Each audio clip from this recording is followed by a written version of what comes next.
Hey, healthy humans. Spiritual yoga. This is Sadhana for Mothers of All Ages. The Healthy Human Project is a community. It's a sisterhood of moms sharing our experiences of living yoga both on and off the mat. Or at least this mom, I'm sharing my experiences of living yoga on and off the mat. And here we strive to do no harm, to be truthful, to take only what we need, and to take care of the tools that we're given, which are our bodies and our minds. We we are the most important teachers of humanity. We're the main gurus of our time. I mean, we're responsible for cultivating, influencing, and shaping the future generations, the futures of our families, our communities, our culture, and even the planet. It's a significant role that often goes unnoticed. And honestly, who put us in charge anyway? Sometimes I ask myself that, right? But what's important is that now we start to recognize the importance of the role that we have and the need for self care, the need for whole human health, and the need for spiritual growth. We're spiritual warriors hidden in plain sight. We're doing our duty or dharma and trying to be true to ourselves. We're a diverse group. We're healers, yoga teachers, nurses, writers, administrative assistants, scientists, counselors, students, hairdressers, coaches, wives, daughters, grandmothers. And despite our different roles, we value living authentically, living in integrity, and being kind or doing no harm. Our shared experiences and our challenges unite us in this journey of self discovery and spiritual growth. We know that the work that we do is essential, right? We're household managers. We are CFOs of our households. We're the Uber drivers and the seamstresses. We do it all. We have our own businesses. We work and still we continue to study and to better ourselves. We strive to improve every day, or at least as often as we remember, oh yeah, that's right. We value growth and expansion. And we're human after all. It's super easy for us to get caught up in this material world and the busyness of life. At the end of the day, we know that the work is never done, right? It's never done. There's always more to do. And still, we smile for our families, for our clients, our patients, our colleagues, even when we don't feel genuinely happy ourselves, because we want the people around us, the people that we care about, to feel seen, heard, and safe. But in the busyness of life and in taking care of so many other people, it's easy for us to put ourselves last. We'll end up losing sleep because we want to finish cleaning the kitchen or to fold and put away laundry. And we might even skip yoga or exercise or meditation or hanging out with friends or sitting down to have good food, a real whole food meal, just because there's so many other things to do. And time here on planet Earth is finite. So we do our best, but often we feel like our best isn't good enough. And when we fall short of our own expectations, we can criticize ourselves or we become like any other mortal. Hopefully, all of us are starting to notice the self critical voice and we're quieting it. We're just not giving it attention. Oh yeah, that's that self-critical voice. That's right. I'm going to rephrase that into something else because we that doesn't serve any of us. It doesn't help in any way, even though we all have it. But what we want to do is to recognize it and not to feed it. Okay? We're spiritual warriors. We're earth warriors. We're light workers. We're empaths. We're mystics. We're modern yogis. We are people of faith, but we don't necessarily subscribe to any one religious doctrine or belief. The Healthy Human Project is yoga sadhana for mothers of all ages. It's a sisterhood of women who are committed to prioritizing self-care and whole human health, starting with ourselves. And it's not just for ourselves, but we know we have to start with ourselves. But the people that benefit are families, our communities, our clients, our employers, our states, our countries, and the whole collective consciousness. We're striving to be our best selves all of the time, in our highest good and in the highest good of all. And this is our shared goal. It's the essence of our community. Spiritual warrior training happens in 5 areas, okay? Physical, mental, emotional, spiritual, energetic, and environmental. Now, physically, spiritual warriors need physical strength, mobility, flexibility, and endurance. We need a body that doesn't distract us from the work that we need to do, from our dharma. Each of us has our own unique dharma. That's our purpose. You can have more than one dharma in a lifetime. Most of us do. So your dharma when you were 20 is different from the dharma that you have at 50. So, but we want a body that's not in pain, that's not, we want a body that's able to do the tasks that it needs to do in this lifetime for us to do our dharma, okay? It doesn't distract us. So I want you to play with this idea for a second. Your body is not you. You have a body. You are not your body. So your body is a vehicle for this experience that we call life. Okay, imagine your body is a jet, like an airplane, a jet. It might be a 747 or it might be an F-35 Lightning. And I did have to Google that. But your vehicle, your jet is going to take you from here, wherever that is, to paradise. So paradise could be Bali, it might be Hawaii, but it's going to be this beautiful place with beaches and sunshine and where you're relaxed and where you feel good enough and you are aware enough to be able to see all of the beauty that's around you. So this is what paradise is. So you can appreciate the beauty of Hawaii. Yeah.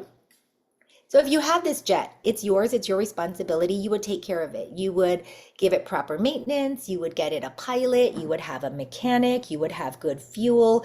You would have a resting place or a refueling spot. And you would have a destination.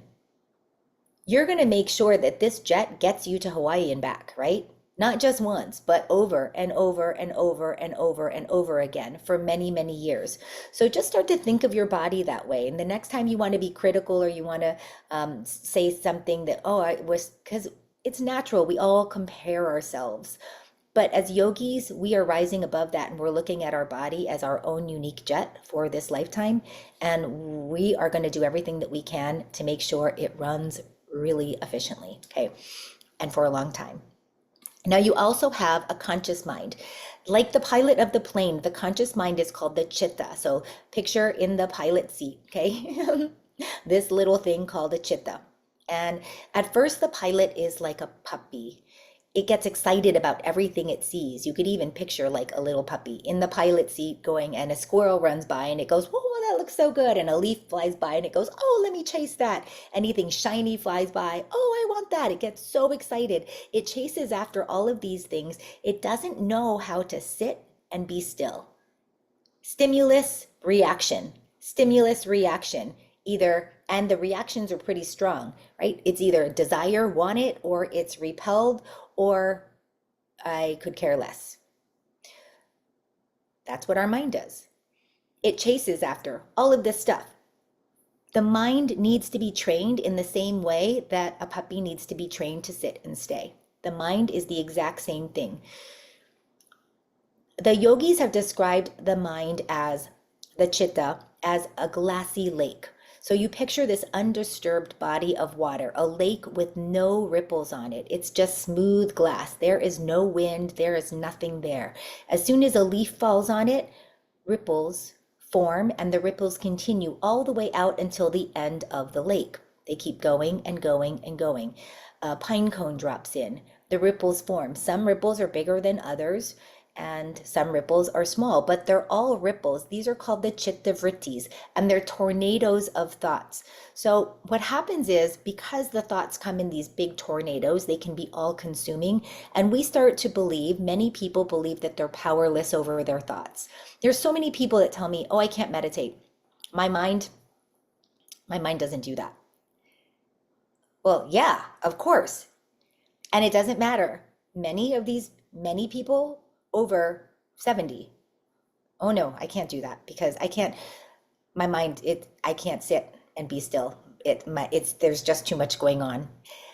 That's because it takes training. It takes training to have a quiet mind. The mind is not naturally quiet. The mind is naturally a puppy. There's a stimulus and there's a response, stimulus response.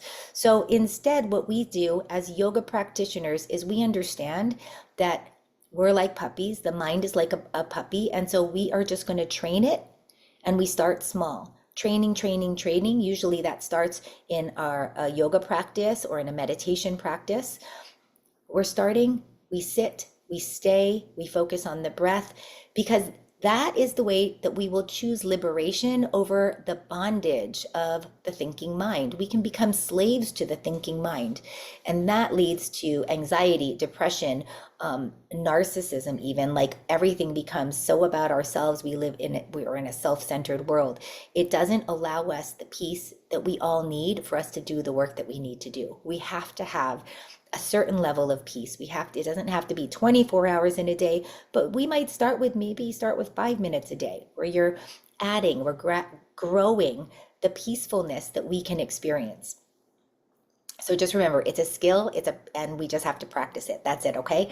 Now we're souls. This is our purest essence. This is pure love. And as spiritual warriors, we're bringing our soul selves closer to the surface. So they probably got tucked way behind our heart, right around 8 years old or so, maybe earlier for some.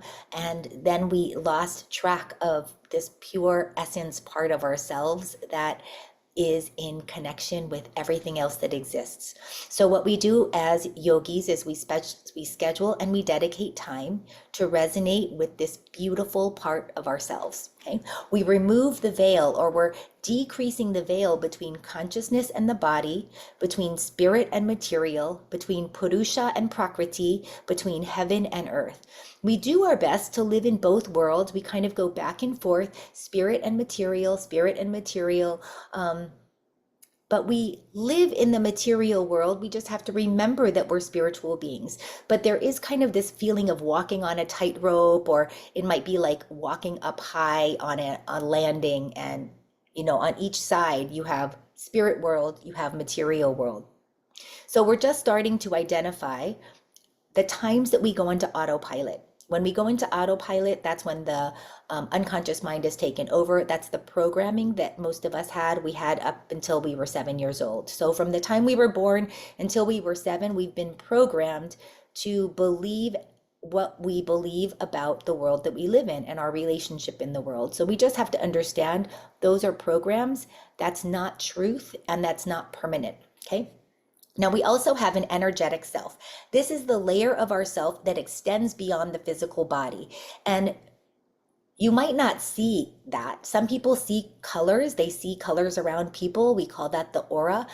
You might not have seen it, but you've definitely felt it. You've walked into a room and you've met someone, and instantly you click. You're like, oh my gosh, I feel like I've known you forever. How is that possible? Well, that's because you've come into contact with someone's aura, and your auras resonate with each other. Then we've all come into contact, or we've all had those people where you talk to them, you meet them, and you're like, there's something weird. You don't resonate, you don't click. There's almost like a magnetic force pushing you away. And that's because the aura, the biofield, has a magnetic. Our thoughts, when we have a thought, it releases, we have a feeling in the brain. That's a chemical reaction. We have enough of these chemical reactions, they become habit.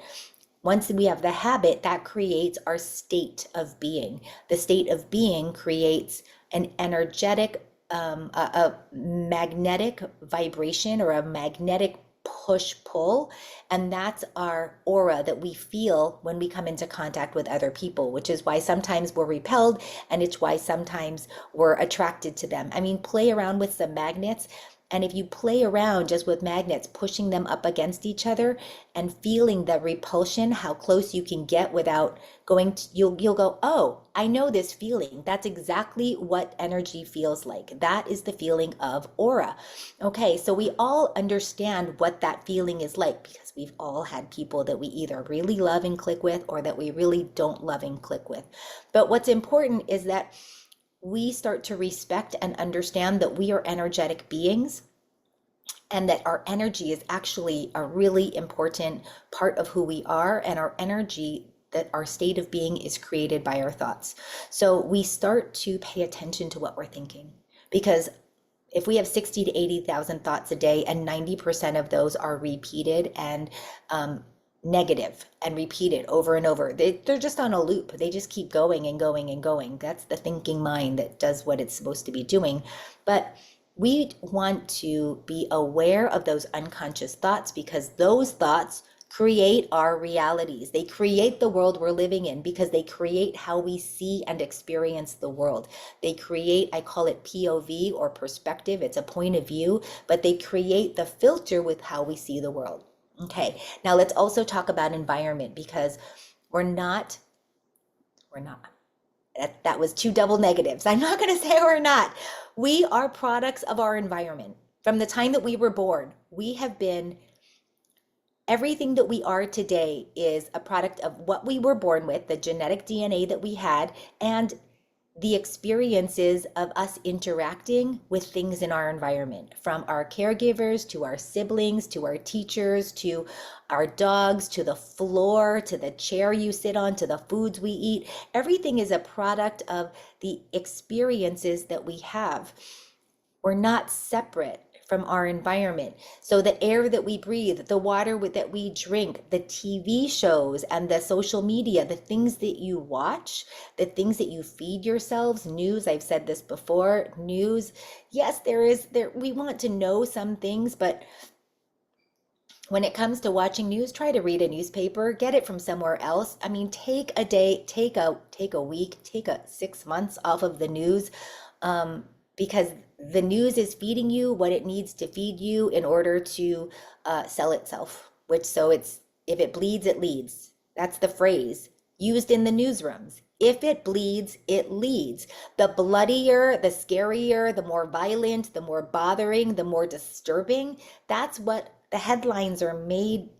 That's what makes headlines. That's like saying, oh yeah, I want to have a dose of fear for breakfast. I want like a triple dose of fear along with some disgust and repulsion at the world that we live in. So can you give that to me? Serve it up with me like really nicely in a big, beautiful plate of this repulsion and disgust and fear and anger. Oh, and hatred. Let's add some of that in, and I'll take a side order of, oh, maybe we'll have one thing that's about like a pet or something that's going to be kind of cute. So maybe we'll do some adopted animals because that'll make you feel kind of good. So I'll have a side of like a nice story on how animals are getting helped. That's what we're basically doing. That's our breakfast. If you watch the news in the morning, please tell me you don't watch the news. Stop watching the news in the morning if that's and before bed. So maybe a little bit in the middle of the day, catch the highlights. I think that's good. But what we want to do is, as spiritual beings, as these spiritual warriors, we ask, and it's not that we're changing our environment completely, overhauling it, but we're asking to be shown what things in our environment are blocking our spiritual growth, are stunting our mental growth, or hurting our mental growth, or it could even be, it's anything that's keeping us from thriving.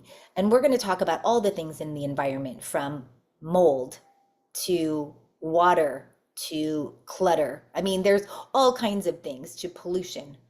So we want to start to just be open, saying, what in my environment is keeping me from thriving? And those are the things that we'll start to remove.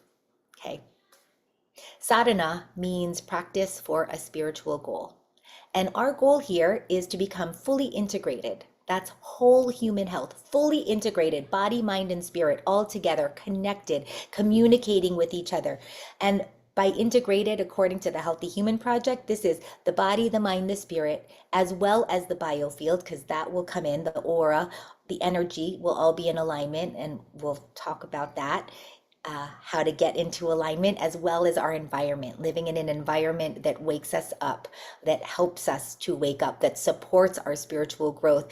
And when this happens, we literally do start waking up to a greater reality. The yogis have practiced mystical powers, mysticism. This is for spiritual seekers. This is for mystics. This is for those of us that want to be better, that want to be tuned in.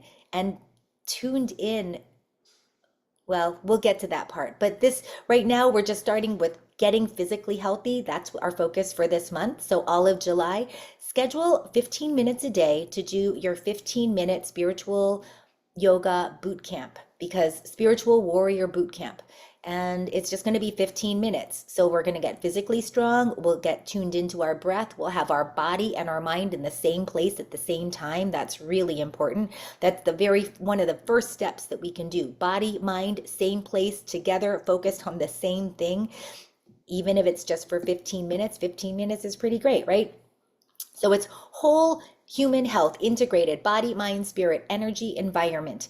And I'm going to put a link here for your spiritual warrior boot camp. And we're just creating the habit of daily breath work, daily movement, and quieting the busyness of the minds, giving the chitta vrittis we're not throwing any more stuff onto the lake. So I'm Melissa Uchida. Thanks so much for being here. This community is really for me. It's for me, and I'm hoping that it's for you. It's for me because I'm on this journey, and I am just wanting people to hang out with and share with and talk to. And I have so blessed that I have a couple of girlfriends that are like, oh my goodness. I mean, I've got some really amazing friends.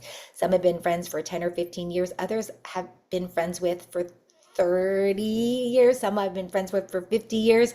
I am so blessed to have friends that are also on this journey. But there's a sisterhood, and I want everyone should have access to this.